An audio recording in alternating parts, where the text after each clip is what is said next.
Let's make dinner everyone. Ayan, ang ating pork ribs. Ipa-pan fry ko lang siya. And then may special udon ako dyan and pechay with sardinas. Ayan ang ating dinner for today. Dahil kakagaling ko nga lang ng work at madalian lang tong ating lulutuin dahil gutom na ang inyong mother.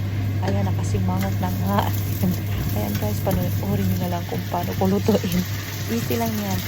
Ayan, dahil naubusan na tayo ng sardinas, kaya ang gamit ko ay ang Norwegian mackerel with tomato sauce yan siya. Hindi siya sardinas guys, kasi iba yung lasa niyan. So, pero mas gusto ko pa rin yung sardinas natin kasi nga mas malasa yung siya, mas fishy. Ito, okay lang siya. Masarap man to.